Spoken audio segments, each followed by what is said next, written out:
Hello everyone and welcome back to my channel. आज की video के अंदर हम जो टॉपिक करने वाले हैं उसका नाम है चार्ज ऑफ जीएसटी। ये सेकंड चैप्टर है आपके जीएसटी के सीए फाइनल के सिलेबस का। लास्ट वीडियो तक हमने सीखा था कि भाई सप्लाई एक्चुअल में होती क्या है। अब सप्लाई देखने के बाद हमें ये देखना है कि उसके ऊपर जीएसटी लगेगा, तो जीएसटी जो लगेगा वो किस तरीके से लगेगा, तो वो जो मैनर है वो हमें बताता है चार्ज ऑफ जीएसटी, यानी कि किस तरीके से हम उन सप्लाई के ऊपर जीएसटी चार्ज करने वाले हैं। गवर्नमेंट आपके ऊपर जीएसटी किस तरीके से चार्ज करने वाली है। तो यहाँ पर बेसिकली आपके पास तीन तरीके यहाँ पर निकलते हैं। फर्स्ट ऑफ ऑल आपके पास आता है फॉरवर्ड चार्ज मैकेनिज्म, जो कि आपका नॉर्मल है, जिसके अंदर कि एक जो बेसिक तरीका है जिसको मैं आपको डिटेल में भी समझाऊंगा। फिर आपके पास आएगा आरसीएम एंड आपके पास आता है एक कॉम्पोजिशन स्कीम। कॉम्पोजिशन स्कीम होती है थोड़ा सा छोटे सप्लायर्स के लिए जिनका टर्नओवर इतनी ज़्यादा नहीं है, और जितना वो जीएसटी बनेगा उससे ज़्यादा हो सकता है कि उनको इनकी फॉर्मेलिटीज़ में पे करना पड़ जाए, तो इसलिए उस चीज़ को अवॉइड करने के लिए वो एक कॉम्पोजिशन स्कीम ले लेते हैं। तो ये तीन अलग अलग मैनर्स हैं जिनमें आपको टैक्स पे करने दिया जीएसटी के लिए आपको अलाउ किया जा सकता है। तो अगर इनको बेसिकली थोड़ा सा डिस्कस करें तो ये किस तरीके से होते हैं। सो भाई सबसे पहले आपके पास दो पार्टीज होती हैं, दोनों ही केसेस, सारे ही केसेस के अंदर दो पार्टीज यहाँ पर होने वाली है, ठीक है। एक होगा आपके पास सप्लायर और एक होगा आपका रेसिपिएंट।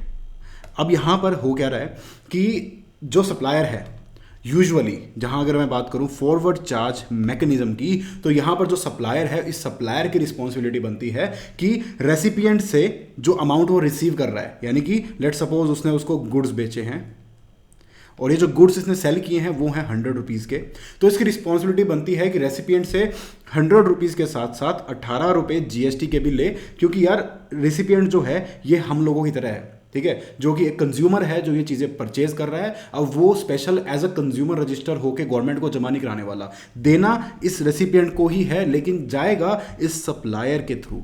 सो दिस इज आपका forward charge mechanism.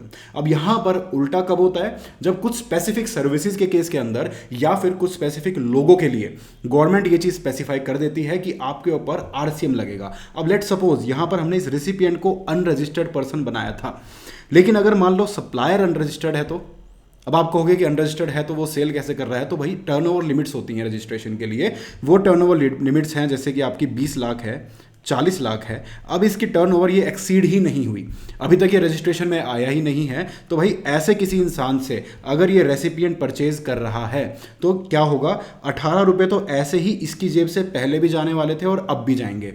Difference of इतना होगा कि ये जो गवर्नमेंट को जमा कराने वाला काम जो ये सप्लायर करने वाला था वो क्योंकि रजिस्टर्ड नहीं है, तो ये रेसिपिएंट की रिस्पॉन्सिबिलिटी बनती है कि आपको यहाँ पर ये गवर्नमेंट को जमा कराना होगा, ठीक है।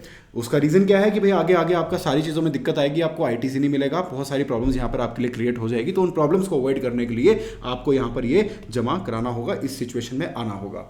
अब मैं कॉम्पोजिशन स्कीम की अगर बात करूँ तो कोई इंसान ऐसा है जिसके पास सेल उतनी ज़्यादा है ही नहीं, ठीक है। यहाँ पर दो लिमिट्स हमारे पास दी गई हैं, 1.5 करोड़ और 75 लाख। ये किन किन के लिए है और कैसे है, इसको हम जब अगली वीडियो के अंदर कॉम्पोजिशन स्कीम पढ़ेंगे तो डिस्कस करेंगे। अभी आपको ब्रीफली मैं बता रहा हूँ। तो अगर इस लिमिट से नीचे नीचे आपकी टर्नओवर है तो भाई आप इतने बड़े जीएसटी के हैसल में नहीं घुसना चाहोगे। आप कहोगे कि भाई मैं अलग से ही आपको कुछ, मैं रेसिपिएंट से कुछ चार्ज नहीं कर रहा, मुझे एक परसेंटेज दे दो, 2% हो सकती है, वो 1% है, 5% है, 6% है, जो भी XYZ परसेंटेज उस टाइम पे उस पर्टिकुलर चीज़ के लिए चल रही होगी, मुझे वो बता दो। मैं जो भी अमाउंट इस रेसिपिएंट से लेट सपोज सिर्फ 100 रुपये कलेक्ट करूंगा, तो उस पर ये रेट लगा के और ये जो अमाउंट होगी वो आपको दे दूंगा। अब इस पर यूजुअली हो सकता है कि इस चीज़ के ऊपर 18% लग रहा हो, बट यहाँ पर ये बच गया ना, इसको सिर्फ 2% देके ये अपना काम कर लेगा आराम से, इसको कॉम्प्लिकेशंस में इतनी चीज़ों में नहीं घुसना पड़ेगा। तो ये इस तरीके से यहाँ पर तीन मैनर आपके सामने आ गए जिसके थ्रू आप अपना टैक्स की जीएसटी का मैकेनिज्म में एंटर कर सकते हो।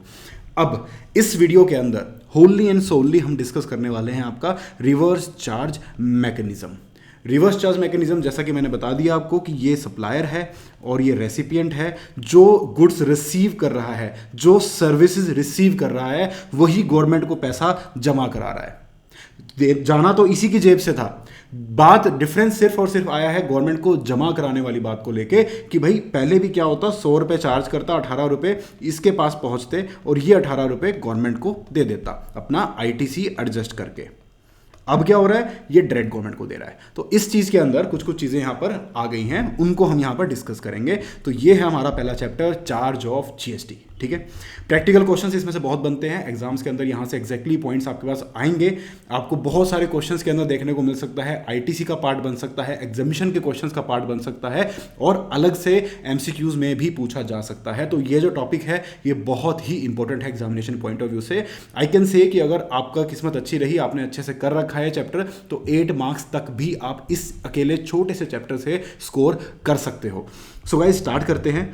यहाँ पर सबसे पहले हमारे पास आता है रिवर्स चार्ज मैकेनिज्म के, यहाँ पर कॉन्सेप्ट आपके शुरू होते हैं। ठीक है, ये कवर्ड है सेक्शन नंबर 9 में और सेक्शन नंबर 5 में, दोनों अलग अलग कैसे हैं, section number 9 of CGST act and section number 5 of IGST act. दोनों के दोनों आइडेंटिकल प्रोविजंस हैं, जो यहाँ लिखा हुआ है वही वहाँ लिखा हुआ है, बस फर्क सिर्फ आ जाता है कि यहाँ पर बाइफर्केशन है सीजीएसटी और एसजीएसटी का, और आईजीएसटी एक्ट के अंदर सिर्फ आईजीएसटी की बात हो रही है। तो वहाँ पर जब आपके सामने रेट आएगा तो आएगा जैसे कि लेट सपोज आपका कोई टैक्स लग रहा है IGST at the rate of 20%, तो ये आईजीएसटी एक्ट में पूरा 20% लिखा होगा, बट सीजीएसटी एक्ट के अंदर आपके पास लिखा होगा ये 10%, क्योंकि आपको बाय डिफॉल्ट इसमें ऐड करना होगा अपनी तरफ से 10% और। तो ये इस तरीके से आपका दिया होता है दोनों के दोनों एक्ट्स के अंदर अलग अलग। ठीक है, आगे बढ़ते हैं। अब इस पॉइंट को हम शुरू करते हैं। तो भाई यहाँ पर बेसिकली सबसे पहले जो मैंने आपको बताया वो क्या पॉइंट आता है, यहाँ पर ये आपका रिवर्स चार्ज मैकेनिज्म यहाँ से स्टार्ट हो रहा है, page number 2.12 of study material. इसके अंदर सबसे पहली चीज़ हमें बताई गई है कि सप्लाई ऑफ सच गुड्स और सर्विसेज और both as notified by the government on the recommendation of GST council. यानी कि कुछ गुड्स हैं, कुछ सर्विसेज हैं, या कुछ दोनों ऐसी चीज़ें हैं जो गवर्नमेंट ने रिकमेंड की हुई है कि उसके ऊपर आरसीएम लगेगा।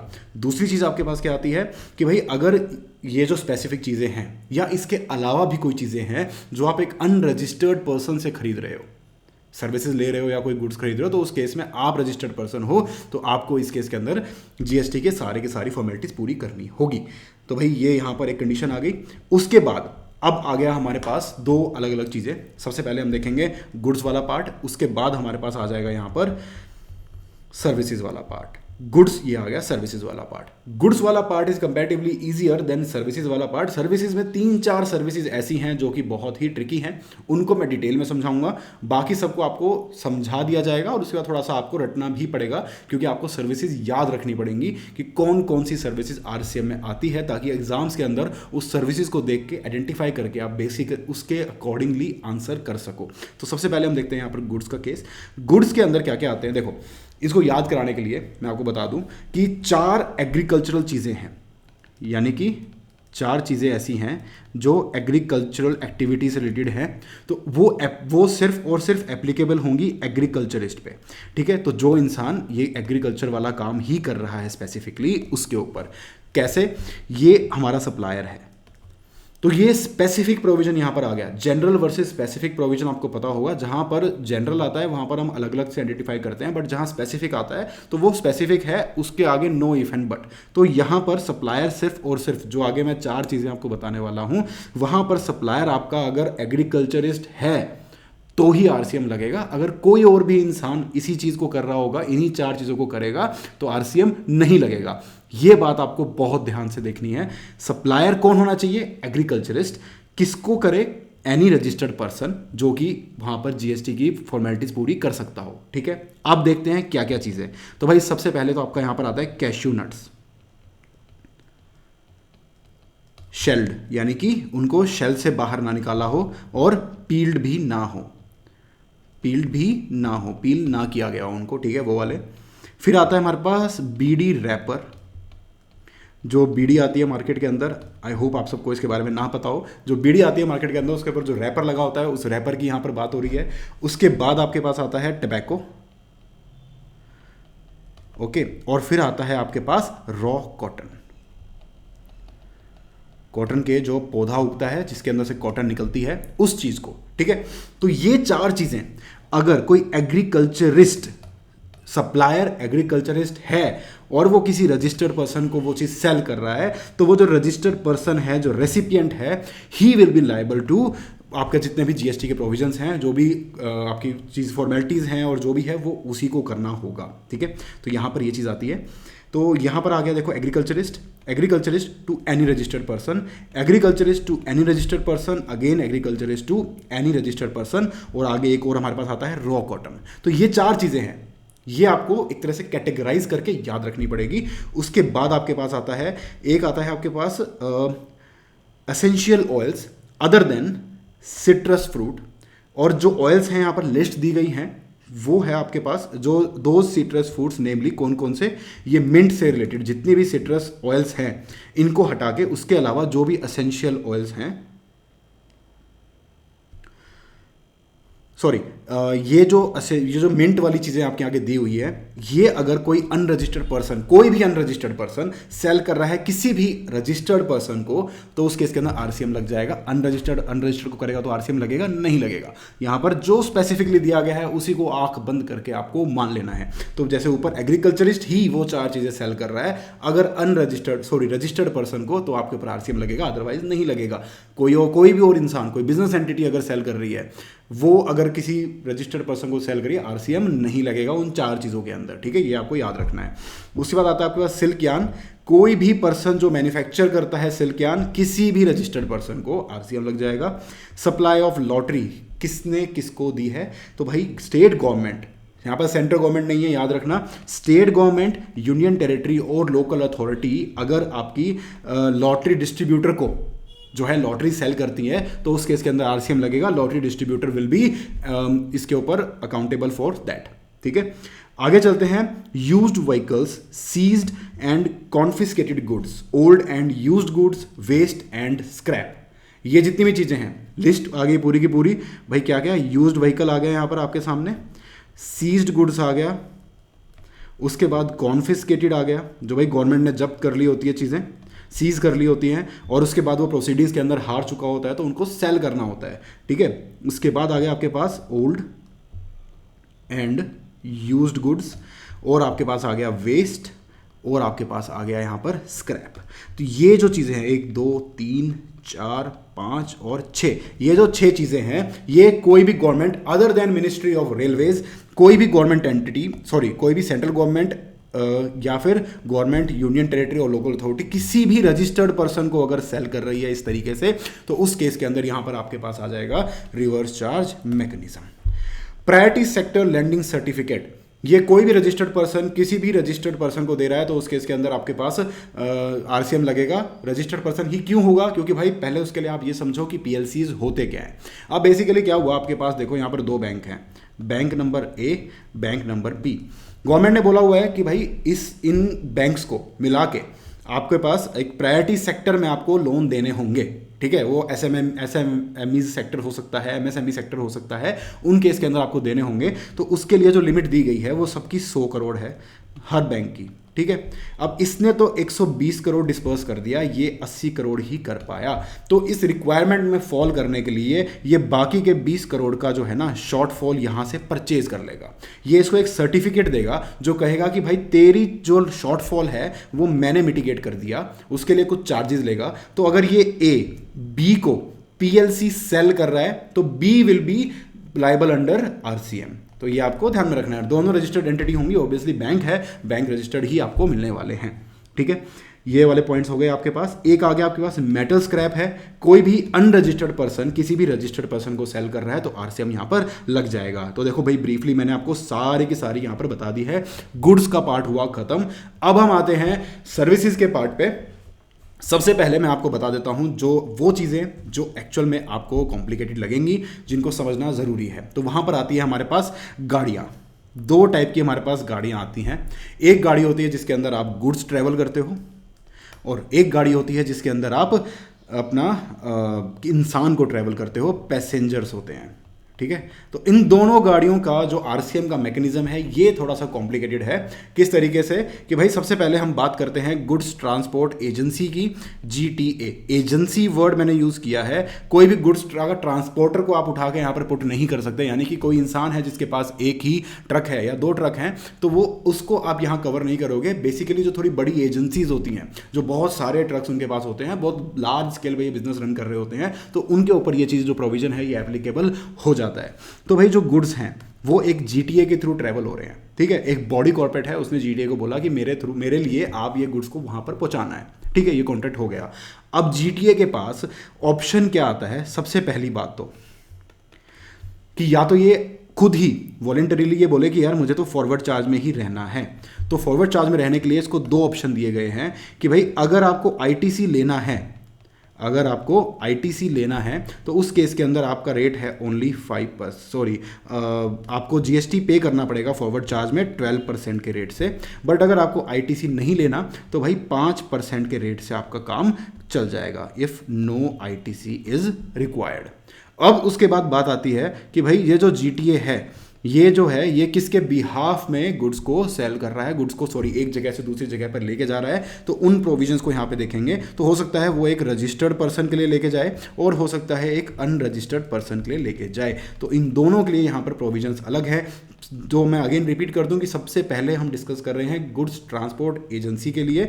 तो भाई डिटेल में अगर इसको देखें तो सबसे पहली बात तो यहाँ पर यह आती है कि देखो ये है आपकी supply of service of goods transport agency in respect of transportation of goods by road to. अगर ये इनमें से किसी भी इंसान को ये सर्विसेज दे रहा है तो उस केस के अंदर आपके ऊपर आरसीएम लग जाएगा, even if they are not registered, ये याद रखना है। तो इस केस के अंदर अगर आपको आरसीएम में इनको टैक्स पे करना पड़ा तो इनको रजिस्ट्रेशन लेना पड़ेगा। ये आपको याद रखना है। यहां पर ये नहीं लिखा गया है कि फैक्ट्री जो है वो फैक्ट्रीज एक्ट में तो रजिस्टर्ड होनी चाहिए, बट जीएसटी में रजिस्टर्ड हो चाहे ना हो उसको आरसीएम में टैक्स पे करना है और जीटीए की सर्विस भी लेनी है तो रजिस्ट्रेशन उसको लेना पड़ेगा। तो वेदर रजिस्टर्ड और नॉट, कोई फैक्ट्री है जो अपने एक्ट में रजिस्टर्ड है उस पर आरसीएम लग जाएगा। ठीक है, सोसाइटी है, सोसाइटीज एक्ट में रजिस्टर्ड है तो आरसीएम लग जाएगा। कोऑपरेटिव सोसाइटी है, कोऑपरेटिव सोसाइटी एक्ट में रजिस्टर्ड है तो आरसीएम लग जाएगा। उसके बाद बॉडी कॉर्पोरेट है तो भाई उसके ऊपर आरसीएम लग जाएगा। कोई पार्टनरशिप फर्म है उस पर लग जाएगा और एनी कैजुअल टैक्सेबल पर्सन है उसके ऊपर यहाँ पर ये लग जाएगा। तो ये सब चीज़ें आपको ध्यान में रखनी है। तो सप्लायर कौन है? Goods transport agency. रेसिपिएंट कौन है? ये सारे लोग जिनको हमने डिस्कस किया, इनमें से किसी भी इंसान को सर्विस जा रही है तो आपके पास आरसीएम लगेगा। अब एक बात आती है कि इसके अंदर एक गवर्नमेंट का डिपार्टमेंट होता है जिसको, ये जो पॉइंट है ना ये आप आगे पढ़ोगे आपको बहुत अच्छे से समझ में आएगा। सेक्शन नंबर 51 ये बोलता है कि गवर्नमेंट के कुछ डिपार्टमेंट्स हैं जिनको टीडीएस डिडक्शन के लिए, not for taxation purposes, TDS deduction के पर्पज से रजिस्ट्रेशन लेना पड़ता है।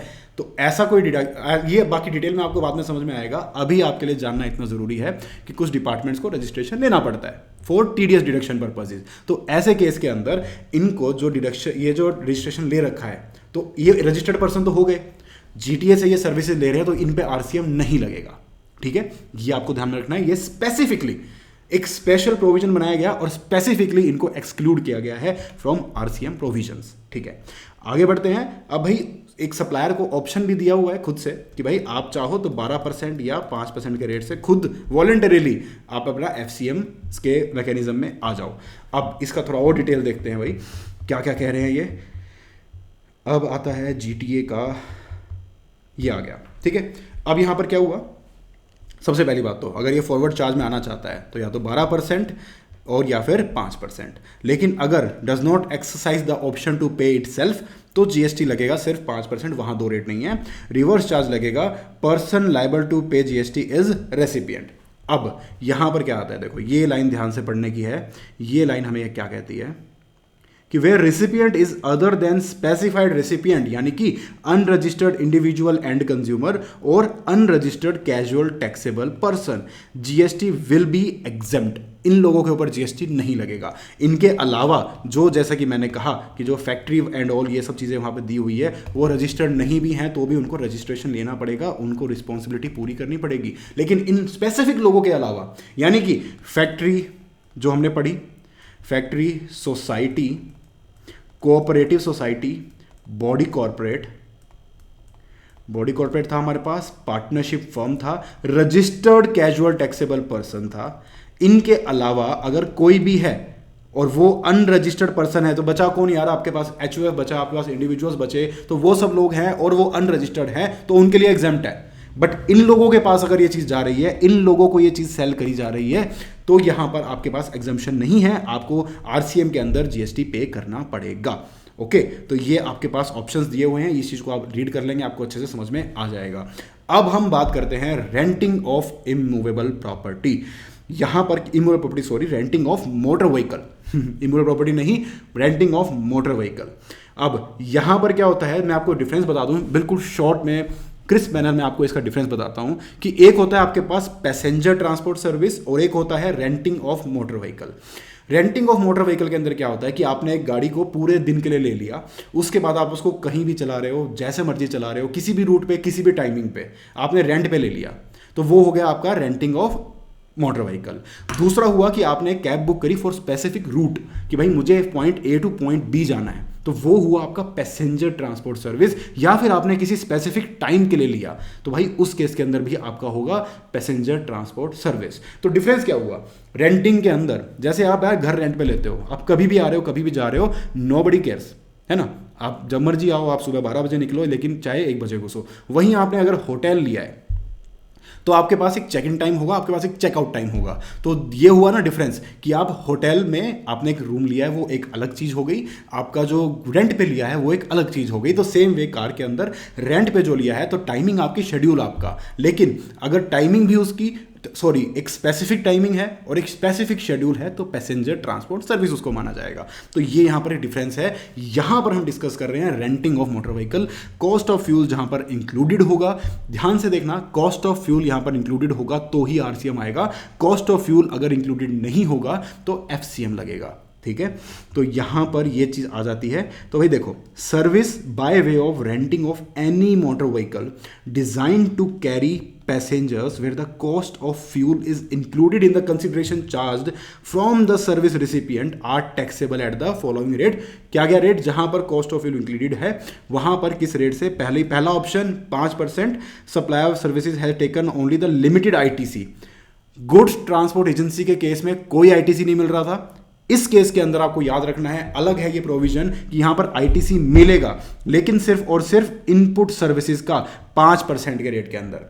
जो जीटीए हमने पढ़ा, देखो जब हमने गुड्स ट्रांसपोर्ट एजेंसी की बात की, ये देखो दोनों अलग अलग हैं, ये हुआ आपके पास गुड्स ट्रांसपोर्ट एजेंसी और ये हुआ आपके पास रेंटिंग ऑफ मोटर व्हीकल, ठीक है, रेंटिंग।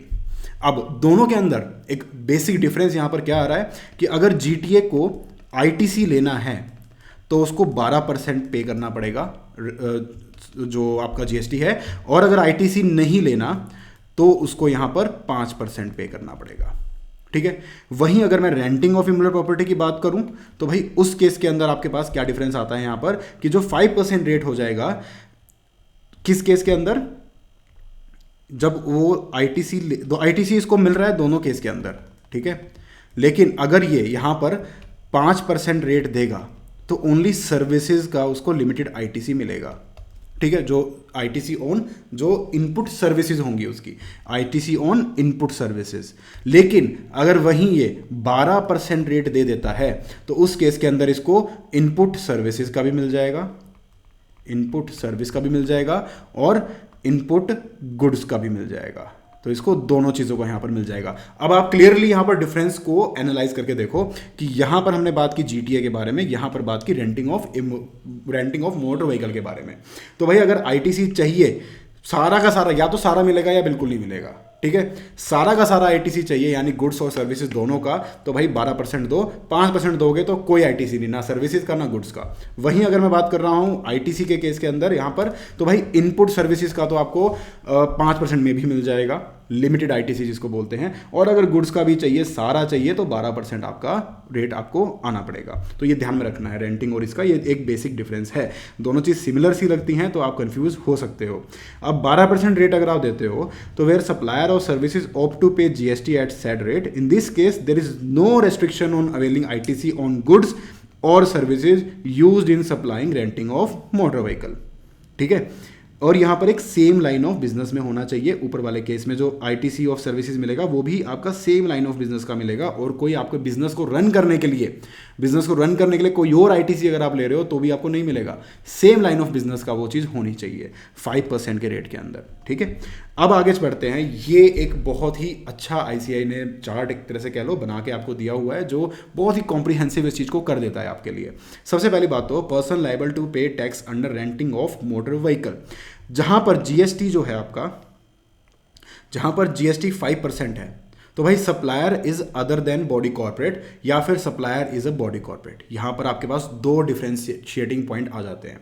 अगर मान लो सामने वाला बॉडी कॉर्पोरेट है, यानी कि हम उसको समझते हैं कि वो इंसान अच्छा खासा सक्षम है अपना जीएसटी पे करने के लिए, तो भाई उस केस के अंदर क्या लगेगा, फॉरवर्ड चार्ज ही लग जाएगा। सप्लायर जो आपका रेंटिंग ऑफ इमूवेबल प्रॉपर्टी करने वाला ये है, जो रेंट कर रहा है, रेंट पे दे रहा है आपको कार, और आप इसको क्या कर रहे हो, पेमेंट, तो यहां पर आ गया रेसिपिएंट। अब इसमें fill in the blanks put करते हैं। तो अगर तो ये जो सप्लायर है ये बॉडी कॉर्पोरेट है, तो भाई ये सब कुछ खुद कर सकता है, हम आरसीएम में बोझ क्यों डालें, तो यहां पर आपका फॉरवर्ड चार्ज लग जाएगा। दूसरी बात ये आती है कि अगर मान लो रेसिपिएंट अगर आपका नॉर्मल पर्सन है, बॉडी कॉर्पोरेट नहीं है, तो भी ये आपका बॉडी कॉर्पोरेट हो चाहे ना हो, हम इसको नहीं बोल सकते, तो भी रिस्पॉन्सिबिलिटी इसकी ही रहेगी। तो यहां पर बात क्या हो रही है, उसके बाद अब बेसिकली आप ये अलग से ये समझो कि रिवर्स चार्ज किस केस में लग रहा है। तो भाई supplier is other than body corporate, तो recipient is a body corporate, तो भाई रिवर्स चार्ज लग जाएगा। अब यहां पर उल्टा कर दो इस चीज को, हम इसके fill in the blanks change कर देते हैं कि भाई सप्लायर बॉडी कॉर्पोरेट नहीं है, ठीक है, लेकिन रेसिपिएंट बॉडी कॉर्पोरेट है, तो भाई आरसीएम लग जाएगा। तो भाई सबसे पहली चीज हमें क्या देखनी है कि सप्लायर जो है हमारा,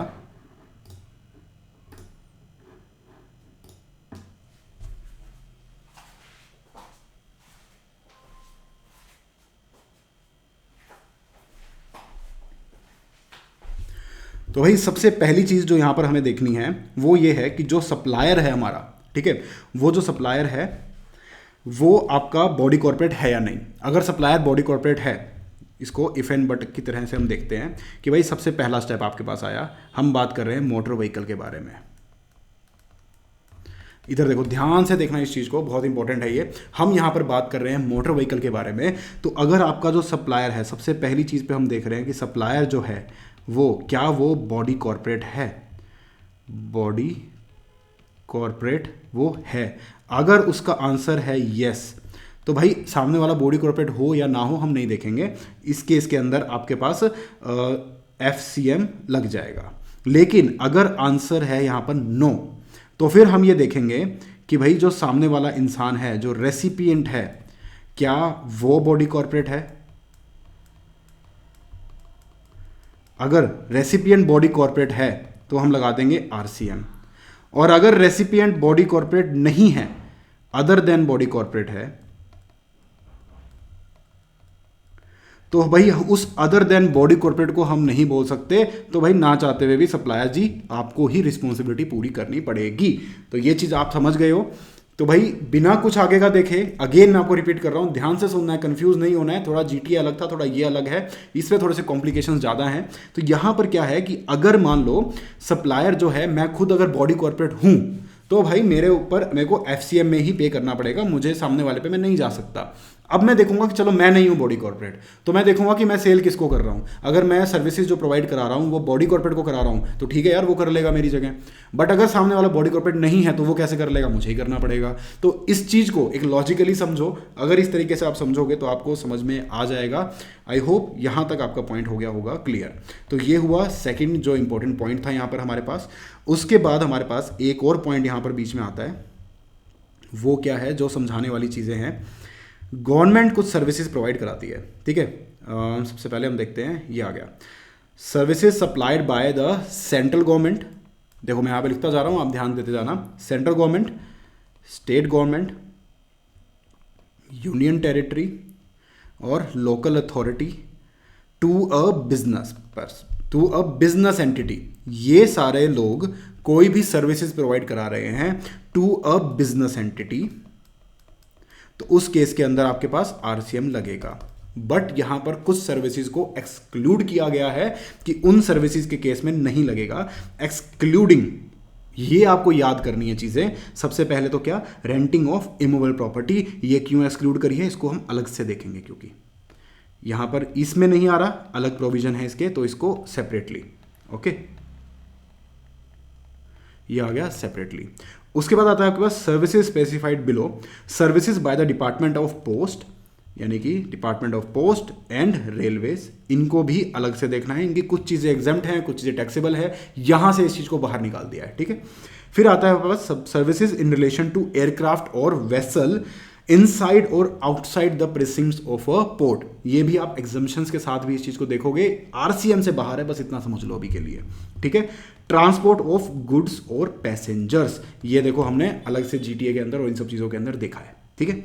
तो इन सब चीजों को हटा दो। इसके अलावा जो भी services central government, state government, UT और एलए बिजनेस एंटिटी को दे रही है तो आरसीएम लग जाएगा। किन किन चीजों को हटाना है? Renting of immovable property, services by department of post and railways, service in relation to aircraft and vessel inside और outside the precinct and transport of goods और पैसेंजर्स, इन सब को हटा के इसके अलावा जो भी सर्विसेज गवर्नमेंट दे रही है, मैं बार बार रिपीट कर रहा हूं, आपको याद रखना है, इनको हटाने के बाद जो भी सर्विसेज बचती हैं वो अगर गवर्नमेंट यहां पर इनको प्रोवाइड कर रही है तो आरसीएम लगेगा, अनलेस स्पेसिफिकली एग्जेम्प्टेड, जो एग्जम्पशन चैप्टर करने के बाद आपको बेटर समझ में आ जाएगा। उसके बाद हम देखते हैं services supplied by the central government, only central government यहां पर मेंशन्ड है, तभी मैंने ऊपर ये अलग से निकाल के रखे थे, यहां पर सारे के सारे आ रहे थे, यहां पर बात कर रहे हैं सिर्फ और सिर्फ सेंट्रल गवर्नमेंट की। तो जो सेंट्रल गवर्नमेंट है, एक्सक्लूडिंग, सेंट्रल गवर्नमेंट में मिनिस्ट्रीज आती है ना, तो एक्सक्लूडिंग मिनिस्ट्री ऑफ रेलवेज, और उसके बाद आता है state government, union territory, local authority by वे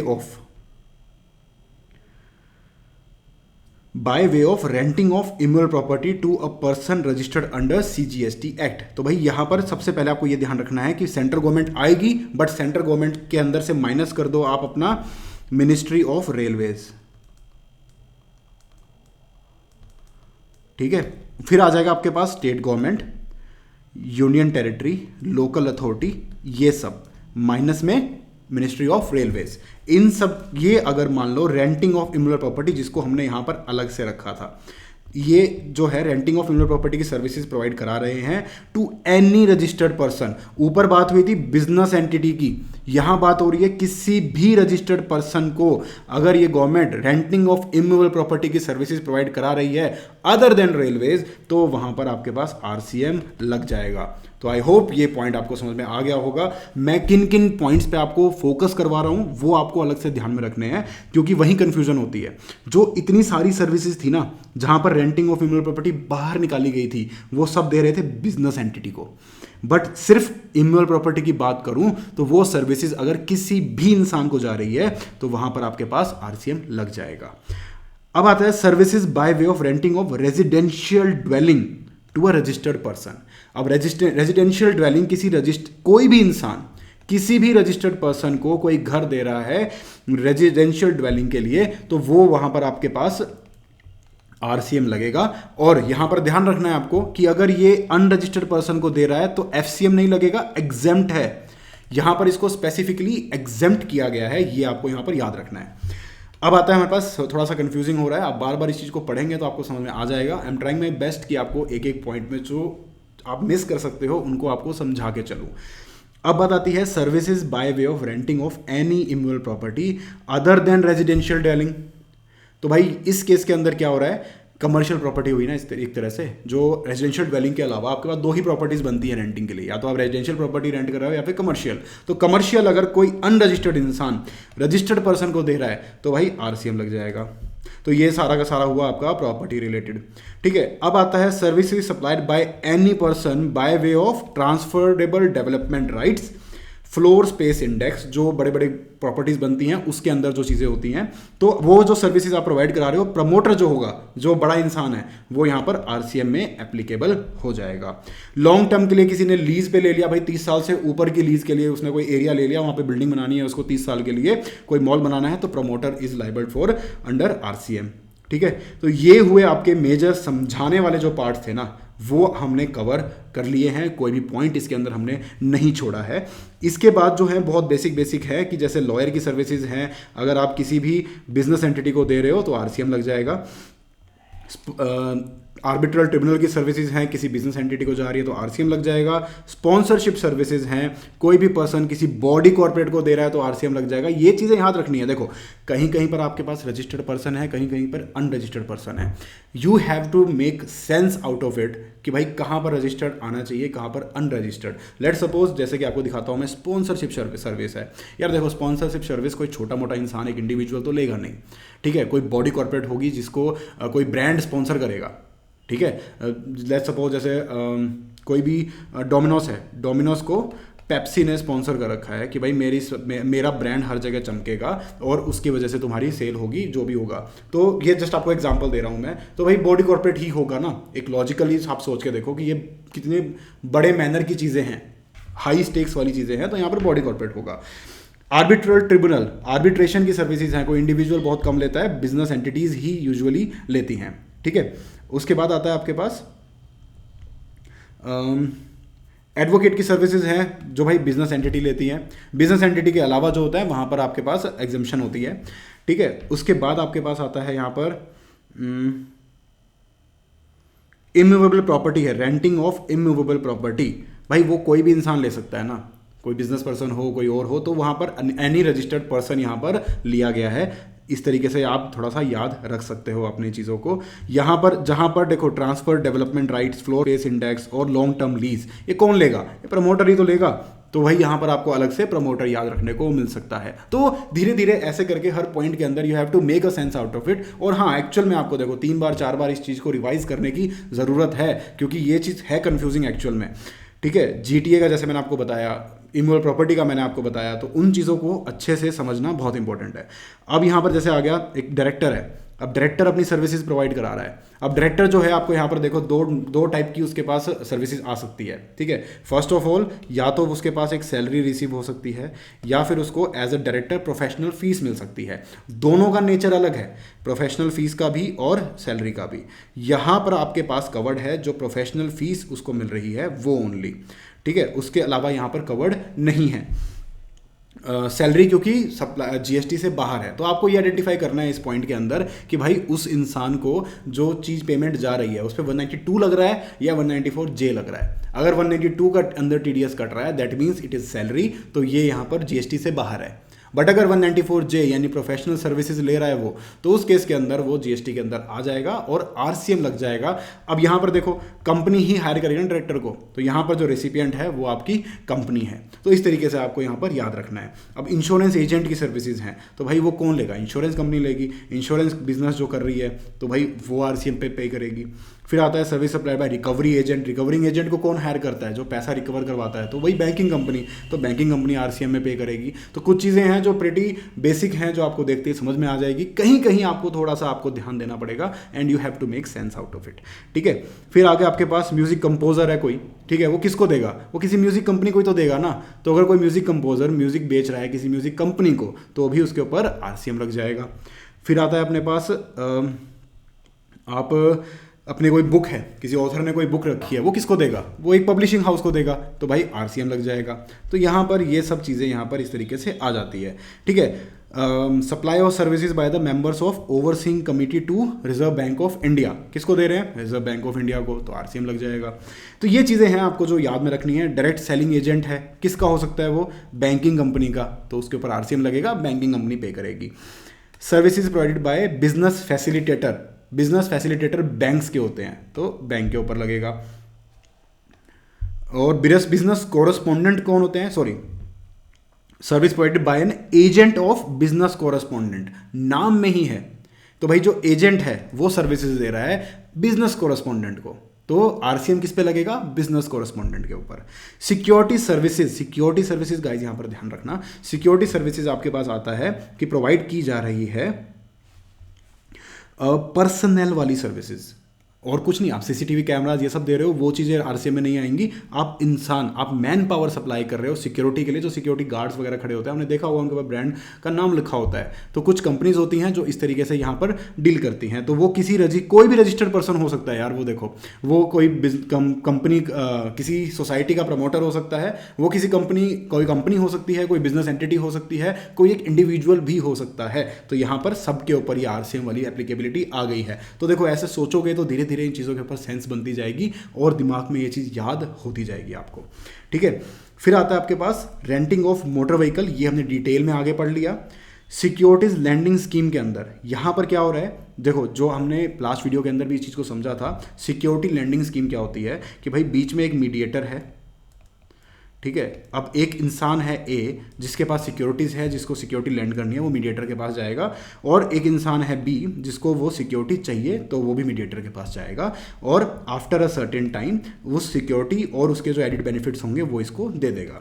तो ये इस तरीके से पूरा का पूरा मैकेनिज्म वर्क करता है। तो यहाँ पर क्या हो रहा है, लेंडर यानी कि ये इंसान, a person who deposit security registered in his name, A के नाम पे सिक्योरिटी रजिस्टर्ड है, टू एनी अदर पर्सन, तो on his behalf with an approved intermediary, ये है approved intermediary for the purpose of lending under SEBI. तो उस case के अंदर क्या होगा कि भाई बोरोवर जो होगा, अ person who borrows the securities under the scheme, वो अपना आरसीएम यहाँ पर पे करेगा, ठीक है। तो यहाँ पर बोरोवर ही बनेगा। तो आई होप गाइज ये चीज़ आपको अच्छे से समझ में आ गई होगी। अब ये चैप्टर आपका ऑलमोस्ट खत्म हो गया है। लास्ट पॉइंट आपके पास आता है कि any service supplied by any person who is located in a non taxable territory, यानी कि जो ये है आपकी टैक्सेबल टेरिटरी इंडिया है, ठीक है। कोई सर्विस प्रोवाइड करी है किसी इंसान ने जो बाहर है, to any person other than non taxable online recipient, यानी कि यार बेसिकली कोई ऐसा इंसान जो टैक्सेबल ऑनलाइन रिसिपिएंट है उसको अगर ये पे कर रहा है तो उस केस के अंदर उसके ऊपर आरसीएम लग जाएगा। यानी कि ये कहना ये चाह रहे, देखो थोड़ा सा ये कान को इस तरफ से पकड़ रहे हैं और कुछ नहीं है कि भाई अगर बाहर से सर्विसेज मंगवा रहे हो और जो सर्विस मंगवाने वाला है वो टैक्सेबल ऑनलाइन रिसिपिएंट है तो उसके ऊपर आरसीएम लग जाएगा, और अगर वो नॉन टैक्सेबल है तो उस केस में आरसीएम उस पर नहीं लगेगा। तो सिंपली ये चीज़ यहाँ पर कही गई है।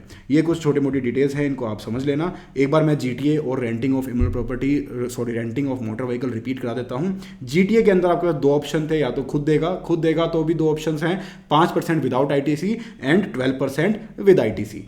सामने वाला देगा तो भाई GTA is payable at the rate of 5%। सामने वाला कौन हो सकता है, वो पूरी लिस्ट जहां पर दी गई थी, फैक्ट्री सोसाइटी, कोऑपरेटिव सोसाइटी, आपके पास पार्टनरशिप फर्म, बिजनेस एंटिटी और रजिस्टर्ड कैजुअल टैक्सेबल पर्सन। तो इन सब पर्सन्स को अगर जा रही है तो ठीक है, अदरवाइज बाकी सबके लिए हो जाएगी एग्जेम्प्ट, जो कि ये लाइन हमें यहाँ पर समझाती है। उसके बाद हम चलते हैं, थोड़ा सा जो कॉम्प्लिकेटेड पॉइंट था वो क्या था, यहाँ पर जो हमने किया कि अगर सप्लायर खुद बॉडी कॉर्पोरेट है तो भाई सारी रिस्पॉन्सिबिलिटी खुद कर लेगा। अगर वो बॉडी कॉर्पोरेट नहीं है लेकिन सामने वाला बॉडी कॉर्पोरेट है तो सामने वाला कर लेगा। लेकिन अगर सामने वाला भी बॉडी कॉर्पोरेट नहीं है तो भाई उसको नहीं बोल सकता, खुद करना पड़ेगा, ठीक है। बिल्कुल यार, ये अपने दोस्तों में जो बातें होती है उस तरीके की चीज़ें वो यहाँ पर हो गई हैं। तो भाई ये हमने कर लिया। एक छोटा सा इंपॉर्टेंट नोट यहाँ पर दिया हुआ है, it is important to note here that when any service is placed under RCM the supplier shall not charge any tax from the service recipient as this is the settled procedure under RCM. तो भाई देखो, जब RCM में आ गया तो obvious सी बात है कि सप्लायर जो है वो उससे चार्ज नहीं कर सकता, ठीक है। वो खुद ही अपना बिल बनाएगा, गवर्नमेंट को जमा कराएगा, रिसिपिएंट सप्लायर उससे अलग से पैसा नहीं ले सकता, सप्लायर टैक्स इनवॉइस भी इशू नहीं कर सकता, ठीक है। तो भाई ये सारे के सारे पॉइंट्स हमने यहाँ पर कवर कर लिए हैं। तो आरसीएम का चैप्टर यहाँ पर होता है कंप्लीट। आपको 2-3 बार पढ़ना पड़ेगा। अगर कोई भी आपके डाउट्स हैं तो गाइज कमेंट सेक्शन में बताएं, मैं आपके लिए उन डाउट्स को सॉल्व करने की कोशिश करूँगा। आई होप गाइज ये वीडियो आपको अच्छी लगी है। अगर अच्छी लगी है तो लाइक करें, सब्सक्राइब करें and thank you for watching.